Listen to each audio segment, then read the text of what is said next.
Welcome, everyone, to Temple Hayes' podcast of Being on Fire for Life. I tell you, I love doing this show because sometimes it reminds me to check in and get a little fire going myself. You know, that is part of the goal with this show, is to look at ways that fire from a place of passion, fire from a place of being ignited and lifting ourselves in a world that can use a few more people being enthusiastic and passionate about their mission as well as their message. And none other is different today than the wonderful Dr. Greg Hammer. And so he is a mover and shaker, Stanford graduate, a much accomplished. His bio, I told him earlier, his bio is so long, it would take the biggest part of the show just to talk about what he's done for humanity, for the people in the medical field, teaching people. It's just our pleasure to have him today. So I'm going to welcome you right now. Dr. Greg Hammer, thank you for being on the show. How do you prefer that I call you? I didn't ask you that. Well, it's a pleasure, Temple, and Greg works. Okay, Greg works.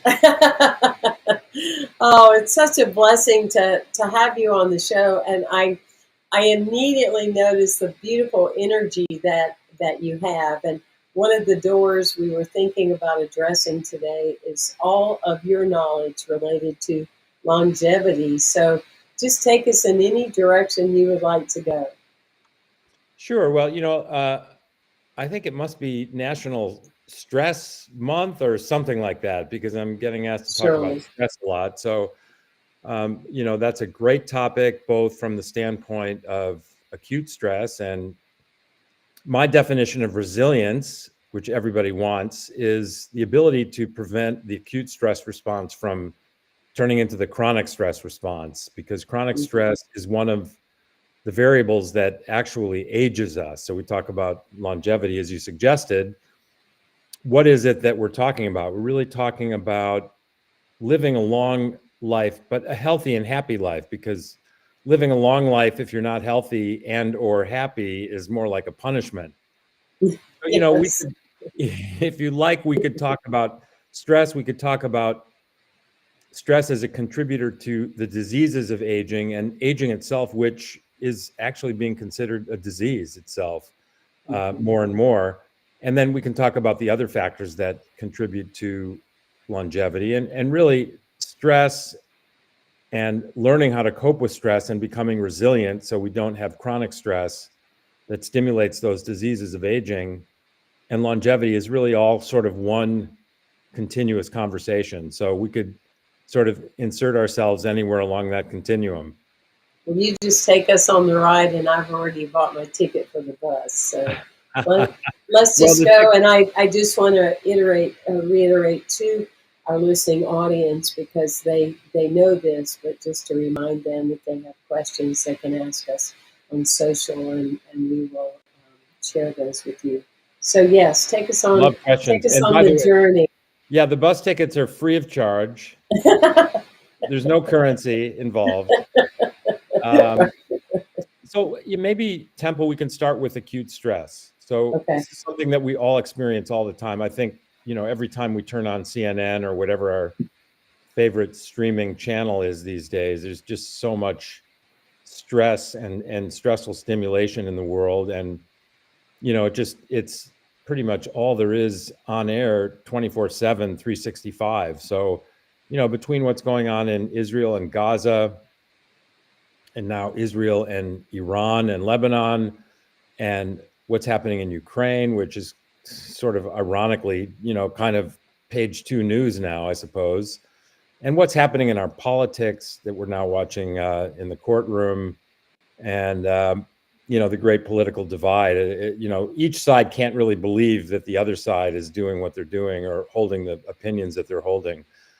And then, we have eco-anxiety. As Steve knows, I'm writing another book now about teenagers, and imagine the stress that they're going through. And, we as their parents and maybe grandparents experience their stress, because we love them. And the eco-anxiety they have is there going to be a world that's suitable for me to have children and my children's children? Should I wear a bulletproof vest to school today? Am I a boy or a girl, or does it matter? Social media, all of the, horrific tension that teenagers are under with social media and bullying and body image and so on. And then, that's all, not to mention the first set of things that, I mentioned that we adults primarily are experiencing. So stress is everywhere. And I think there's so many stimuli for acute stress. So what is the acute stress response, and where the heck did this come from? Well, the acute stress response is really a set of physiologic changes that occur when we are faced originally with a threat, a real threat. So go back maybe 100, 150,000 years, and there are 4 bears sitting in a cave around a fire, trying to keep the fire going. And they had to be wary, right? Because there could be an actual threat. There could be a saber-toothed tiger lurking outside the mouth of the cave. And that thought alone, but, obviously magnified when they were actually confronting a saber-toothed tiger, or perhaps running from another predator or facing a foe, that elicits a number of physiologic changes, which from an evolutionary standpoint are beneficial. So adrenaline is a hormone that we're all familiar with, epinephrine, we call it in the United States. In medicine, adrenaline in the UK, commonly known as adrenaline, is a hormone that increases our heart rate, our blood pressure. It does a bunch of things that are associated with the acute stress response. It increases the amount of blood that our heart is pumping. It redirects the blood flow to our muscles, because our muscles need to be supplied with a lot of oxygen and glucose in order to function, in order to run or fight. So that seems to be an adaptive response. That is the increase in adrenaline in our body when we're acutely stressed. Cortisol is another hormone that spikes when we're acutely stressed. Cortisol increases our blood sugar. So there again, the combination of cortisol and adrenaline provides for more glucose being delivered to our muscles so they can perform optimally. Cortisol does a lot of other things as well. There are a number of other hormonal changes, things that seem as trivial as our sex hormones are affected by acute stress, which, because from an adaptive standpoint, we don't really want to be having a libido when we're facing a saber-toothed tiger, or perhaps about to be challenged by a foe. So in the acute situation, these are all kind of adaptive when we're faced with a real threat.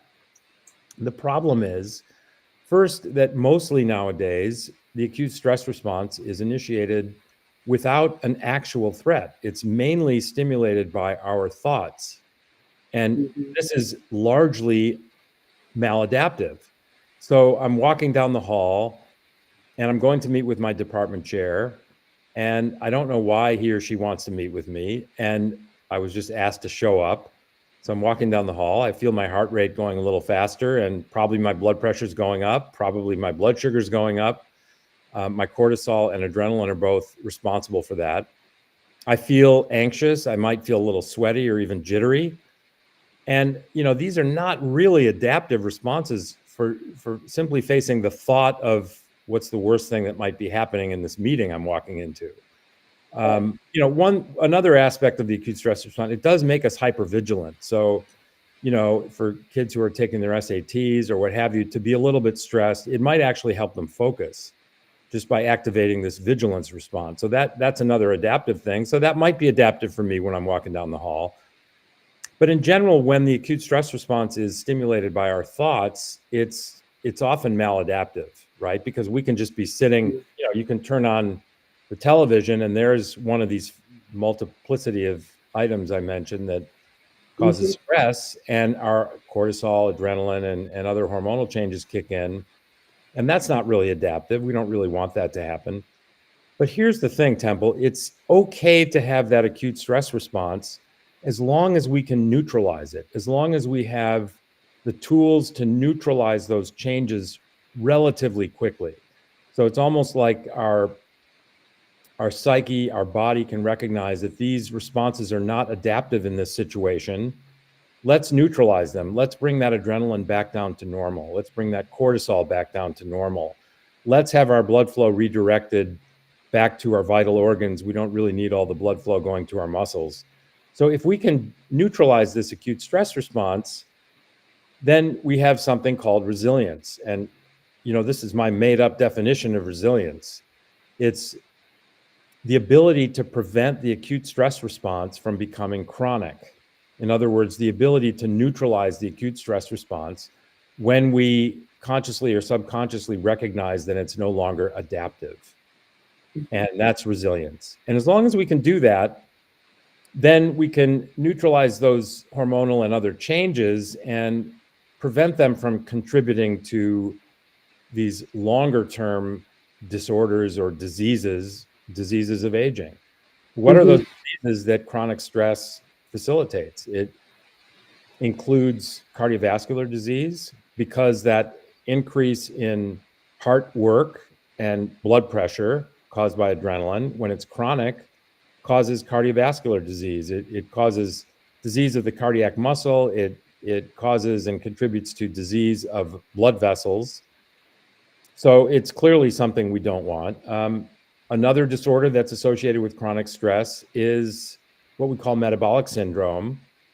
And this is really obesity, type 2 diabetes, insulin resistance. So we're making insulin, but our tissues are not responding to it normally. Insulin would normally cause our tissues to take up sugar in the blood and therefore lower our blood sugar and nourish our tissues. But when we are developing resistance to insulin, we have the unfortunate combination of our blood sugar going up and our insulin going up. Normally, they would be going in opposite directions.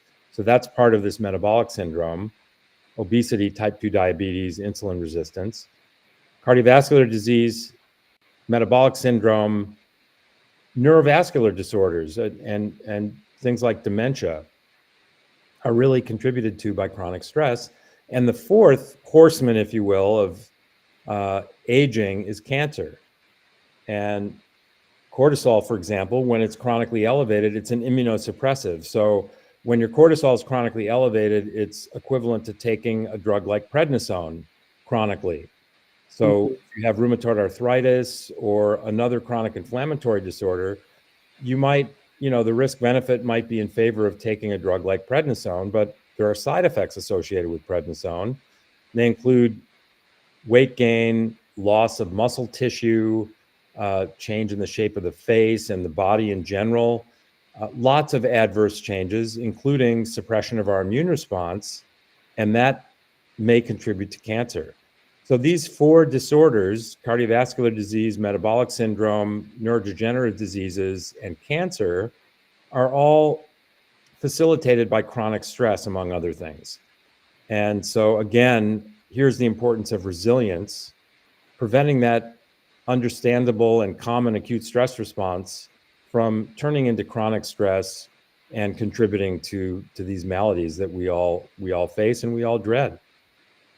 Now, when you were talking about, how we neutralize them, I've noticed on my own, path, when I had multidimensional or multifaceted things coming at me at one time. And I would feel my physiological self shifting. It's like I had a certain look, like I looked spooked, in the mirror. And I found that, to pet my dog was good medicine.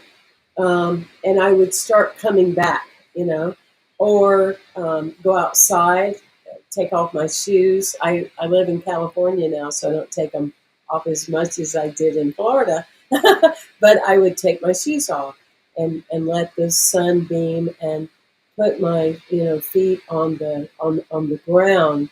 And I know you have a book also that is called Gain, and you also give ideas, right, about how to neutralize some of that stress. Now, I know the book you originally focused on for all healthcare, talk about stress. Oh my. But that being said, when you say neutralize, for the teenager tuning in, for someone who has learned her own patterning, such as myself, What are some of the things that come to mind? I mean, obviously balancing nutrition and not surrendering into sugar and, oh, I feel bad, so let me feel worse. What are some of in your experience and your knowledge, what can people do? Well, that's a great question. I'd actually like to drill down on those things you mentioned that give you some relief, that provide resilience in your life, meaning when you're Yes. feeling acutely stressed, you kind of know what to do, at least Hmm. sometimes, in order to prevent that acute stress from becoming chronic. And so, I think we kind of know what to do most of the time. We just don't very often do it. And I think, I sort of like to break things down into bite-sized pieces You because that's the bet. way I learn, so that's the way I teach. But we can think about our physical well-being and our mental and spiritual well-being. So with regard to the latter, I kind of want to touch on that first because that's mostly what my book is about. It's mostly about mental and spiritual well-being through a mindfulness practice. But Hmm. I would love to, I'm a longtime student of Advaita Vedanta or non-duality, and I'd love to know.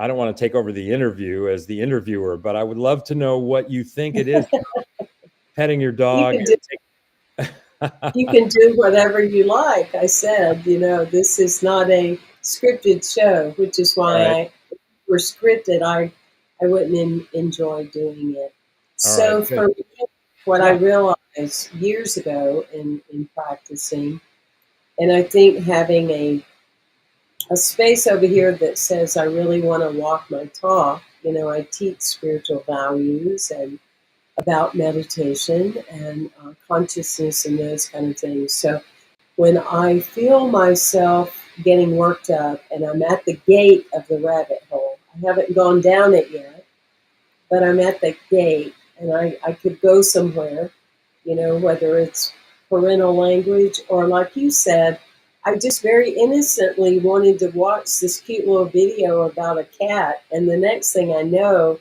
all this streaming's coming down of all this drama, whatever it is.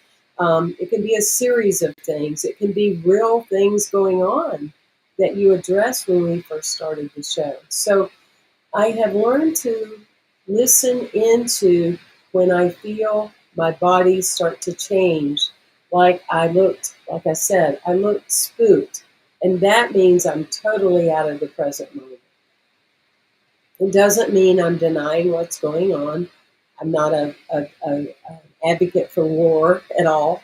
And all this divide, it's just, that's a whole different topic for another day, and I could really get revved up about that. But that being said, when I'm aware that I'm out of the present moment, some of the easiest answers for me is to start talking to one of my animals because it brings me back into being aware of his or her breath, the space of that, the medicine of that, and it really balances me right out. The animal medicine in shamanism comes from the north, whose aspect is law. And so it helps me be aware that there are natural laws that are working. And so it just brings me back to a space of trust and lessens that anxiety because that doesn't help anything. What I have learned through the years, though, Dr. Greg, is that, back in the day, long time ago, probably before sobriety, that when something would get me all worked up, I'd go to sugar. And, I would throw everything out. Like you said, we know what to do. But when we say the heck with it, I knew a lot of people after 9/11. Well, to heck with it. I've been sober all these years, but what's the point? We're going to blow up anyway. That's where I watch my check-in points because if I can't help what's going on, I can't control something else. I look at what I can control. And by that, I'm talking about my nutrition, water, um, getting medicine for my animals or whatever. So those of you tuning in, I trust that helped in some way. Well, I'm here's a being thought. interviewed. I'm being interviewed by my new friend in Carmel. Here's a thought, and this is from the Hindu Advaita Buddhist perspective. Suffering comes from the sense that we are a separate self, that we apparently are born, exist, and then disappear. And this is a frightful concept, and it is the root of all suffering, just to be very simplistic about it. So the remedy for the fear and suffering that we experience from this false awareness, let's say, has to do with losing this sense of separation, losing this sense of being a separate little isolated self. So to me, and I've got two little dogs sleeping next to me, and they, they're just, we'll have to exchange photos sometime. I mean, they're just, Oh, we will. and one of them is Joey, and Steve, our great mutual friend, Steve Allen, calls him Joseph, very sophisticated. But the thing about these animals is when you simply connect with them, you see how present they are. And also, we look into their eyes, and it's so easy just to be so connected to them. And what happens is this sense of our own separation, the sense of being a separate self, really kind of disintegrates. We are so well aware that we and they, those animals, are not just the same. We're actually one. And this is the same thing. You talked about taking your shoes off. Mm-hmm. So I'm going to connect that to the same experience, which is a connection to the earth. So when you take your shoes off and you're walking around outside, and I do this all the time, and I also live in California. I've never lived in Florida, but California is just fine for shoe removal as far as I'm concerned. There is the sort of Tai Chi concept or Qigong concept of this energy path coming in from the top of our head and going through our body down to the center of the earth. That might be a little frou-frou for some people, but when you're without shoes and you're standing on the beach or you're standing on firmer ground, you're connected to the earth. And again, this is a mechanism for losing the sense of separation. And even with your shoes on, walking through the forest, for example, being surrounded by tall trees and feeling the soft footfall onto the pine forest floor where I take my dogs on Jack's Peak near my Carmel home. And the smell, the oxygen enriched environment, the majesty of these tall trees, their agelessness, the sunlight filtering through the treetop canopy. This is an immediate kind of sense or loss of the sense of separation. And, when I'm in that environment, I feel like I would be fine just sort of blending into this earth right here. Something happens to me, just put my ashes right over there or right over there, anywhere in this forest, I'm perfectly okay with that. And that's a result of the loss of being a separate self. So whether it's taking your shoes off, keeping them on and walking through the forest, connecting with your pet or pets, it's all the same phenomenon. It's the same thing with connecting with another person or a group of people or, so many areas. So to me, this is the essence of the gain practice. It's a practice of mindfulness meditation that incorporates the fundamental elements of mental and spiritual well-being, which contribute to the loss of the sense of being an isolated, separate self. And those elements, are embodied by the acronym GAIN, and they are gratitude, acceptance, intention, and non-judgment, and they are very tightly woven together. Mm-hmm. And we could talk about each one separately and together, but there are really, these are sort of the four fundamental aspects of being present and not separate, and they really exist in multiple, if not even all, useful spiritual and philosophic traditions. It's certainly not my imagination or my invention. It's just, as I said, I like to kind of break things down into bite-sized components And I thought, okay, what are the real fundamentals? We have so many acronyms in medicine. Why? Well, it's because it helps us remember things, and then we can connect to those truths more readily. So if you came on rounds in the intensive care unit sometime, you probably wouldn't understand a word we were saying because almost everything is an acronym. So I thought, well, let's find an acronym that would help people just embrace the fundamentals of spiritual well-being. And how many things can you have in elements, letters in an acronym so that you can remember them? It occurred to me, for me, 4 is the maximum. 3 4 is plenty. 3 4 probably is plenty. enough. I think if 3, I felt like I was going to leave something important out. 5, I probably would have difficulty remembering it. So I came up with 4, and then these gain elements of gratitude, acceptance, intention, non-judgment just kind of fell into place from there. Now you have you've taught the acronym of GAIN to doctors, attendees, people throughout the healthcare profession, have you not?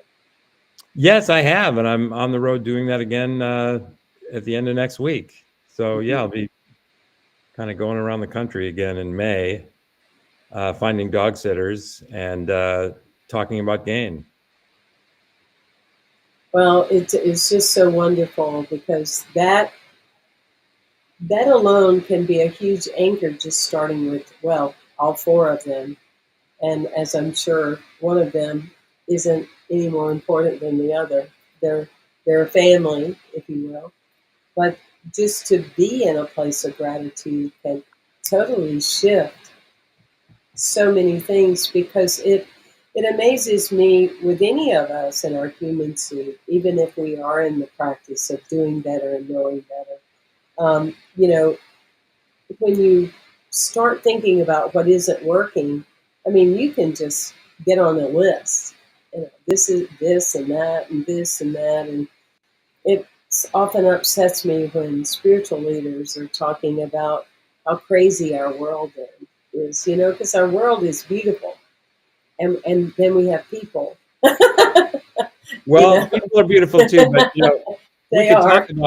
talk about the GAIN elements in a way. We're kind of hitting on the N in GAIN, which is non-judgment, because to me, maybe we should save this for going through the elements, but to me, we're best off learning to be non-judgmental. Mm-hmm. And one of the little foci of embracing non-judgment when we get to the end in our GAIN meditation is actually picturing an image of the earth, one of these beautiful NASA images of the earth apparently suspended in space. And it occurs to us that the earth is just a planet. It's a rather lovely planet, but intrinsically it's neither good nor bad. It doesn't have the qualities of good or bad. It just is the planet that it is. And then it's only logical, as we sit and breathe deeply with this understanding, for us to recognize that we too are just people. Like, I am simply the person that I am. I am neither good nor bad. I don't really intrinsically embody the qualities of good or bad. I just am the person that I am. And then we move with the fullness and slowness and deepness of our breath to the understanding that I simply am. I am. And we link this to the breath. And I think this is such a simplistic and magical way of the reality of non-judgment. Who said everything has to be good or bad? And usually when we judge things good or bad, it leads to, given the way our brains are wired to think, which is rather negative, it leads to discomfort.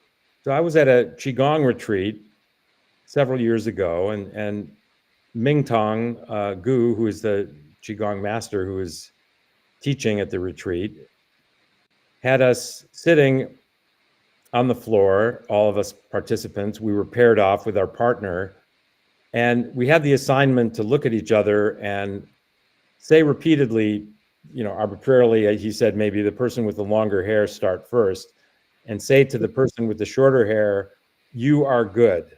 repeatedly 5 times, and then switch places. And then he said, next, the longer-haired person look to the shorter-haired person and say, "You are bad," 5 times. And then we switch places. And then he asked us, how did it feel to tell the other person you are good and to be told you are good?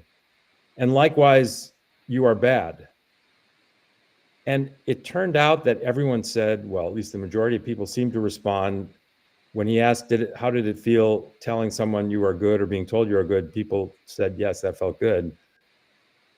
And then the reverse with the you are bad. And I thought, no, there's something, I'm getting his point here. I think that neither feels particularly good because they're both judgments. And he reiterated, he did me a solid by saying afterwards, they're both judgments. And the person who said you are good now might 5 minutes later, since they're in the realm of judging you, say you are bad. Mm-hmm. Maybe you did something they like and they're thinking you are good. Maybe 5 minutes from now, you'll do something they don't like and they'll say you are bad. So, judging is intrinsically fraught with this sort of implicit problem. And why not just drop the judgments and see the world as it truly is, not through our biased colored lens of judgment. And I think in this way we can find greater happiness. Mm-hmm. And when we do this type of programming with children, we set them up for always seeking approval. Yes, and on the other hand, for external things, Yeah, and also then they judge their friends and they worry about their friends judging them, and the sort of cycle of judgment, whether it be temporarily positive or negative, just gets sort of revved up. And so, that just, the non-judgment, the end and gain is just so resonant. But the other 3 elements, gratitude, acceptance, and intention, are equally important. And I think, you commented on, we could start with the G in gain, which is gratitude. And it's clear to us that gratitude is intrinsic to happiness. I'm sure we all know or can imagine somebody who is poor and happy, or who is physically challenged and happy, but we can't even really imagine somebody who's ungrateful and happy. So gratitude is just so intrinsic to happiness, and it's easy to be grateful. It just again, the interrelatedness of these 4 elements, it requires the I in gain, which is intention, because our brains are wired to be rather negative. And so we may sort of default to a somewhat negative and ungrateful way of looking at the world and looking at ourselves. And so we have to have some intention to rewire the way we think, to rewire our brains. And fortunately, our brains have this amazing quality called neuroplasticity. And if we have a daily practice, ideally, we can, baby steps, one at a time, gradually start to right the ship and rewire the way we think toward a more positive and present way of being. And starts with focus on the breath. So with the gain practice, we get up in the morning, we open the blinds, we do our morning hygiene thing, we find a comfortable chair to sit in or place to sit, and we get comfortable. We're going to just devote 3 or 4 or 5 minutes to this practice every morning. And we start by closing our eyes and focusing on our breath, the slow inhalation through our nose, maybe to a count of 3, and then pausing to a count of 3, and then slowly, without effort, releasing the breath to a count of 4. And if each count is a second, then each breathing cycle is 3 plus 3 plus 4 equals 10 seconds. So we're breathing suddenly at a rate of 6 per minute, which is slow, and it activates our vagus nerve and our parasympathetic nervous system. And the parasympathetic nervous system is the counterweight to our sympathetic nervous system that gets activated during periods of acute stress. So just by initiating slow, intentional, deep breathing, we begin to let go of stress, and our heart rate slows, our blood pressure is lowered, our blood sugar comes down, because those things actually bump even just getting out of bed. If anybody's ever done continuous glucose monitoring just because they're interested in their health, not because they're necessarily diabetic or pre-diabetic. These little monitors you can just apply to your arm, and it syncs with an app on your phone, and you can see what your blood sugar is continuously. And what I've noticed and other people notice is that when they first wake up in the morning, before they get out of bed, they check and see what their fasting blood sugar is. And they watch their blood sugar over the next 10 minutes, and just getting out of bed and getting activated and starting the usual mental processes that get initiated first thing in the morning causes a degree of stress, and our blood sugar goes up, both the adrenaline and the cortisol effect. So here we're sitting just doing this deep, slow, deliberate breathing, and our blood sugar comes down. And then we transition to a 45-second contemplation of that for which we're grateful. You know, I'm grateful for this day. It beats the alternative. I'm grateful that though my knee might be a little stiff in the morning, the rest of my physiology is working so beautifully. All night, my kidneys have been filtering my blood, sending the fluid with all the toxins into my bladder. My bladder's been kind enough to, for the most part, store it all night without waking me up every 30 minutes to empty it. And then I get up and release all that, and it is just that, it's a release. I'm so grateful that my physiology is working, that for the most part I'm healthy, although my health may not be perfect, that I'm wealthy, though there are many, many wealthier people compared to others in the world. I'm healthy, wealthy. I live in a safe place with a roof over my head. I'm grateful for the loved ones in my life. I'm grateful for my dogs. I'm grateful for being in a place where there's sunshine. So many things. And then we transition as we link that gratitude to the slow, deep breath to the A in gain, which is acceptance, because as we all know, the world does not apparently comport to our evident wants and needs. And there are things in the world that we experience as discomfort or even pain. And these are part of life. I lost my son 8 years ago, and at the age of 29. And that pain is not going away. But if I accept it, if I understand and really experience that there's nothing I can do about it, and I just relax into it, I link it to my deep, slow, deliberate breath, I actually bring this uncomfortable sensation into my heart and nurture it, and link it to the breath, and link it to the relaxation of my muscles and pure acceptance. And I just breathe in this acceptance for 30 or 40 seconds. And I do that every day. Little by little, I'm accepting something painful that I cannot change, just as the Serenity Prayer would have it, and many other, you know, sort of religious and philosophical traditions have their own version of the Serenity Prayer. That it's just so well understood through the millennia that happiness relies on the ability to accept the pain and discomfort that we cannot change. And we can teach ourselves to embrace acceptance. And then, you know, we focus on the breath, and we transition to the I in gain, which is intention. And here we recognize, sort of, if we take a step back, the properties of our brain that appear to interfere with our ability to be happy include, we have a negativity bias. We tend to remember the negative and forget the positive. And we have a hard time being present. If we close our eyes and try to focus on what's happening right now, our brains are sort of programmed to go into the past, and combined with our negativity bias, we generate a lot of shame and regret and low self-esteem and imposter syndrome and depression. And our brain may go to the future, and with our negativity bias, generate a lot of catastrophizing. What's the worst thing that might happen? And generate a lot of fear and anxiety.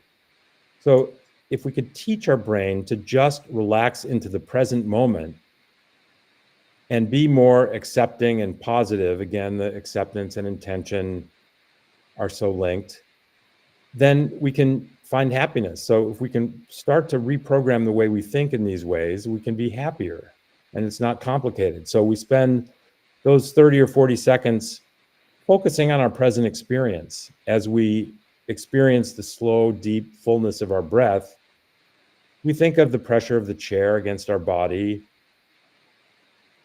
we allow our attention to go to a sound we might be hearing in the background. I live sort of much of the time in between San Francisco and San Jose international airports. I often hear an airplane going by in the distance. So I get that little Doppler effect of the sound of the airplane, listening to that, being present with that, and focusing again just on the breath itself, that slow inhalation, pausing, slow exhalation. These are our present physical experiences.